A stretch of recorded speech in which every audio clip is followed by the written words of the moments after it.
आकाशवाणी मुंबई.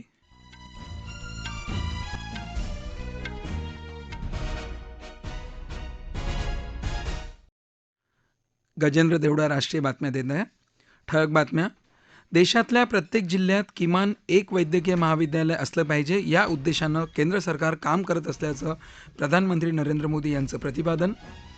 विविध शासकीय नोकऱ्यांमधली 75,000 रिक्त पदं येत्या वर्षभरात भरण्याची राज्य सरकारकडून विधान परिषदेत ग्वाही. केंद्र शासनाच्या विविध लोकोपयोगी योजनांचा लाभ तळागाळातल्या लाभार्थ्यांना देण्याची केंद्रीय मंत्री प्रल्हाद सिंह पटेल यांची सूचना. थायलंडचे प्रधानमंत्री प्रयुत चान ओचा तिथल्या न्यायालयाकडून निलंबित.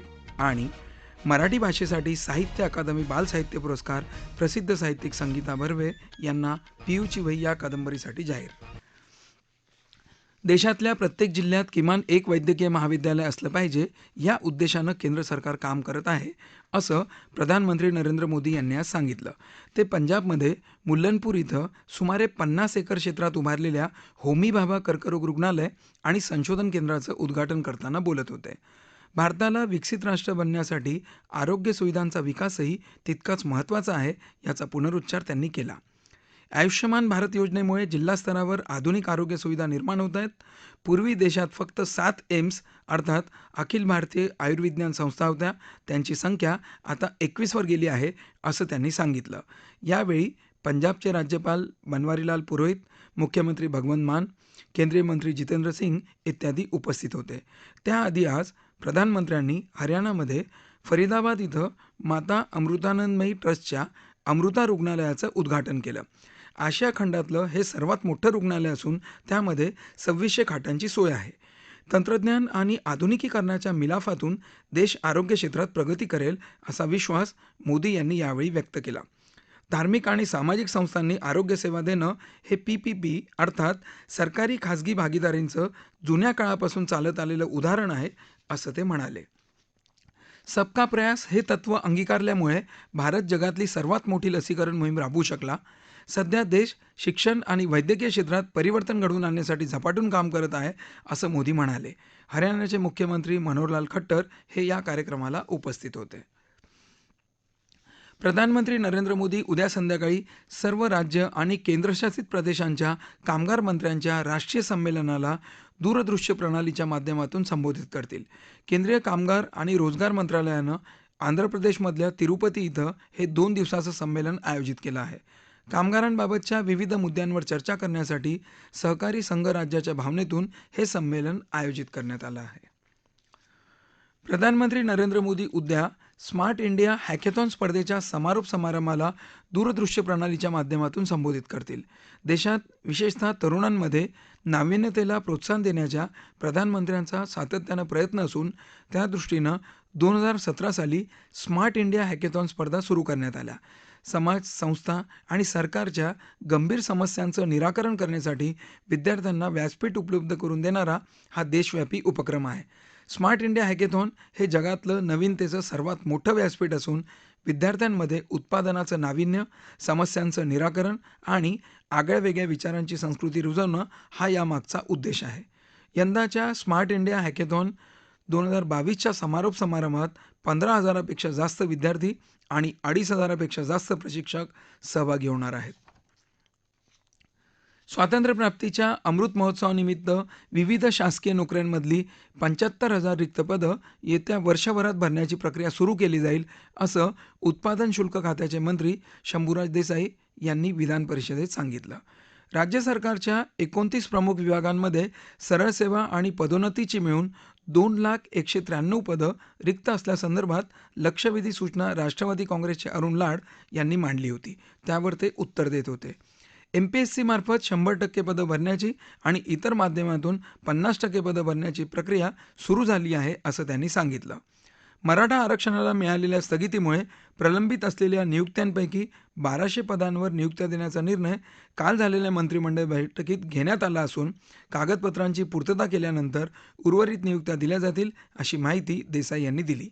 राज्यातल्या कुटुंब न्यायालयांमधलं प्रकरण वाढत असल्याच्या पार्श्वभूमीवर कुटुंब न्यायालयांच्या संख्येत आवश्यकतेनुसार वाढ केली जाईल असं उपमुख्यमंत्री देवेंद्र फडणवीस यांनी आज विधान परिषदेत प्रश्नोत्तराच्या तासात सांगितलं.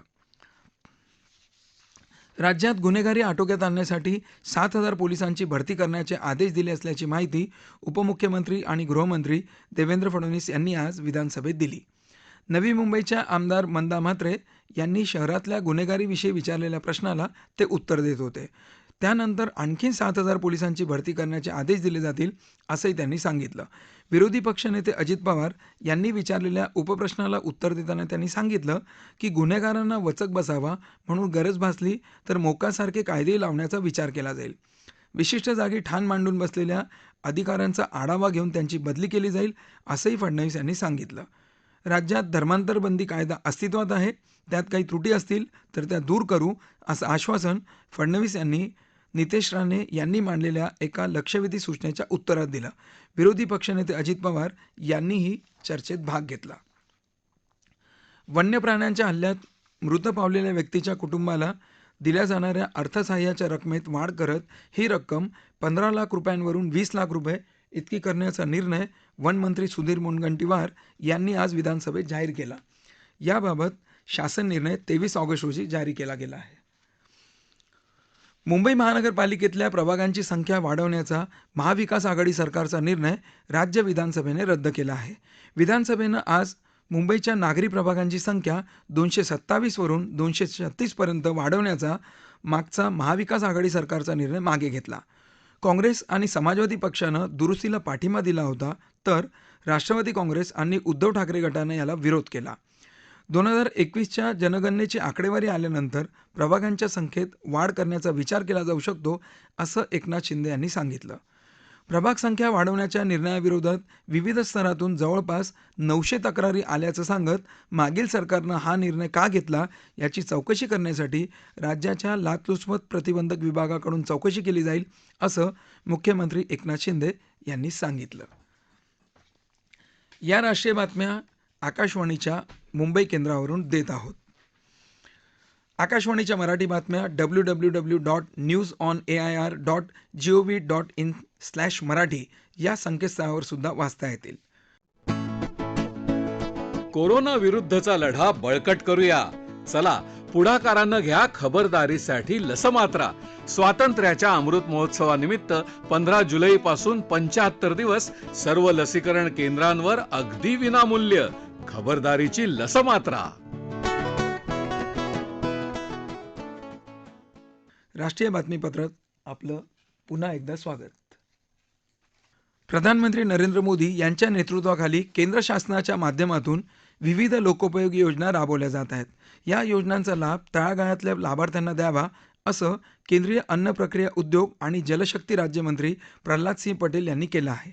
ते आज अलिबाग येथील जिल्हा नियोजन भवन सभागृहामध्ये आयोजित शासकीय विभागांच्या आढावा बैठकीत बोलत होते.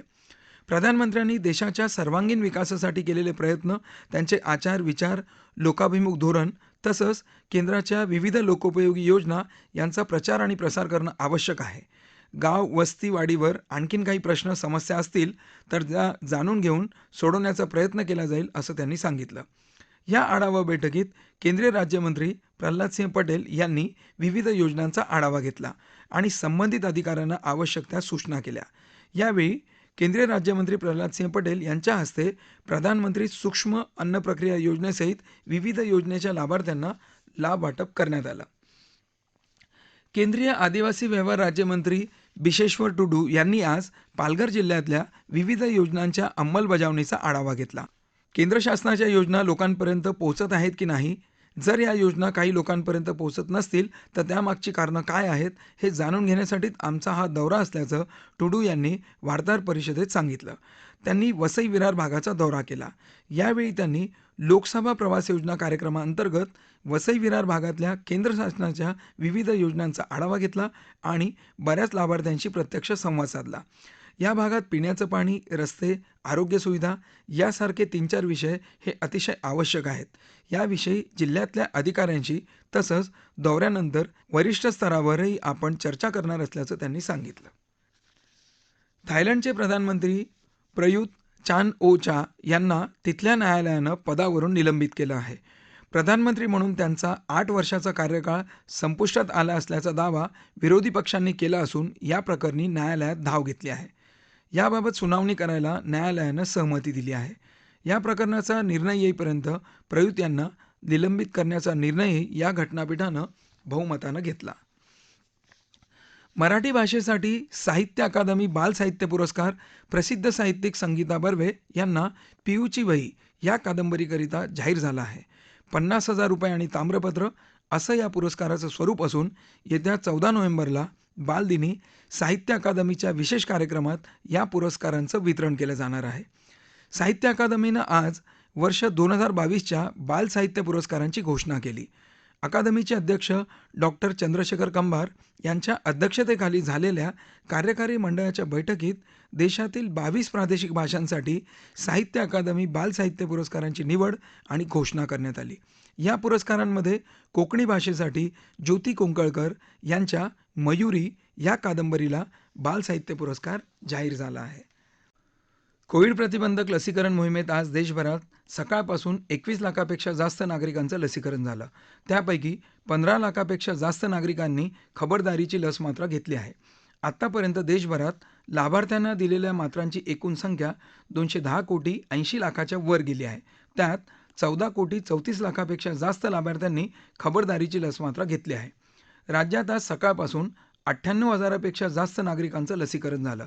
त्यामुळे लाभार्थ्यांना आत्तापर्यंत दिलेल्या मात्रांची एकूण संख्या 17 कोटी 54 लाखाच्या वर गेली आहे.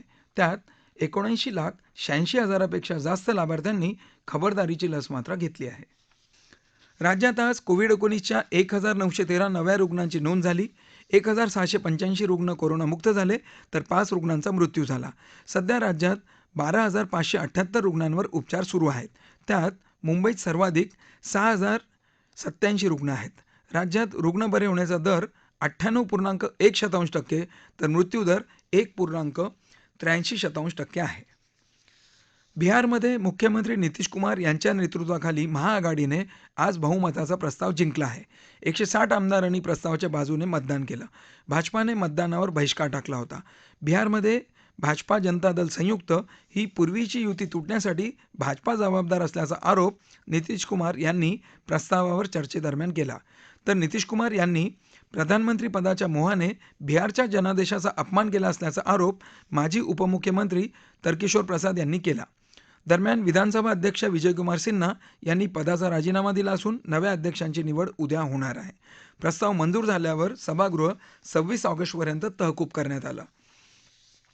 बिहारमध्ये सीबीआयनं आज राष्ट्रीय जनता दलाचे खासदार फैयाज अहमद आणि अशफाक करीम यांच्या घरावर छापे टाकले. राष्ट्रीय जनता दलाचे आमदार सुनील कुमार तसंच माजी आमदार सुबोध राय आणि आबू दोजाना यांच्या घरावरही सीबीआयनं छापे टाकले. बिहारच्या माजी मुख्यमंत्री राबडी देवी यांचे खासगी सचिव नागमणी यांच्या घरावरही सीबीआयनं छापा टाकला. टोकियोमध्ये सुरू असलेल्या BWF बॅडमिंटन स्पर्धेत भारताच्या AR अर्जुन आणि ध्रुव कपिला जोडीनं डेन्मार्कच्या के अस्त्रप आणि ए रासमुसेन जोडीचा 21-17, 21-16 असा पराभव करून उपांत्यपूर्व फेरीत प्रवेश केला आहे. पुरुष एकेरीमध्ये लक्ष्य सेननं लुईस एनरिक पेनालवरचा 21-17, 21-10 असा पराभव केला. फुटबॉलमध्ये कोलकाता येथील सॉल्ट लेक स्टेडियमवर ATK मोहन बागान विरुद्ध मुंबई सिटी यांच्यातील सामना अनिर्णित राहिला. दोन्ही संघांनी प्रत्येकी एक गोल केला. खुमान लंपक स्टेडियम इम्फाळ येथे आर्मी रेड आणि नेरोका फुटबॉल संघ यांच्यातील सामनासुद्धा अनिर्णित राहिला. नाशिक जिल्ह्यातल्या इगतपुरी तालुक्यात असलेल्या अनुसयात्मज मतिमंद विद्यालयामध्ये अन्नातून विषबाधा होऊन 2 जणांचा मृत्यू झाला तर 2 जण गंभीर आहेत. या विद्यालयात सुमारे 100 मुलं शिकत आहेत. आज सकाळी काही मुलांना मळमळ होऊ लागल्यानं त्यांची तपासणी करण्यात आली. भारत ही जगातली 3ऱ्या क्रमांकाची स्टार्टअप परिसंस्था असून ती लवकरच अव्वल स्थान गाठण्याची महत्त्वाकांक्षा बाळगत आहे, असं अखिल भारतीय तंत्र शिक्षण परिषदेचे अध्यक्ष प्राध्यापक अनिल सहस्रबुद्धे यांनी म्हटलं आहे. स्मार्ट इंडिया हॅकॉथॉन 2022च्या विद्यार्थ्यांना आणि त्यांच्या प्रशिक्षकांना देशापुढची विविध आव्हानं सोडवण्यासाठी त्यांच्या ज्ञानाचा उपयोग करण्याची अनोखी संधी देईल, असे ते म्हणाले. देशातल्या प्रत्येक जिल्ह्यात ठळक बातम्या पुन्हा एकदा. देशातल्या प्रत्येक जिल्ह्यात किमान एक वैद्यकीय महाविद्यालय असलं पाहिजे या उद्देशानं केंद्र सरकार काम करत असल्याचं प्रधानमंत्री नरेंद्र मोदी यांचं प्रतिपादन. विविध शासकीय नोकऱ्यांमधली 75,000 रिक्त पदं येत्या वर्षभरात भरण्याची राज्य सरकारकडून विधान परिषदेत ग्वाही. केंद्र शासनाच्या विविध लोकोपयोगी योजनांचा लाभ तळागाळातल्या लाभार्थ्यांना देण्याची केंद्रीय मंत्री प्रल्हाद सिंह पटेल यांची सूचना. थायलंडचे प्रधानमंत्री प्रयुत चान ओचा तिथल्या न्यायालयाकडून निलंबित आणि मराठी भाषेसाठी साहित्य अकादमी बाल साहित्य पुरस्कार प्रसिद्ध साहित्यिक संगीता बर्वे यांना पिऊची वही या कादंबरीसाठी जाहीर. याबरोबरच आकाशवाणी मुंबई केंद्रावरचं हे राष्ट्रीय बातमीपत्र संपलं. नमस्कार.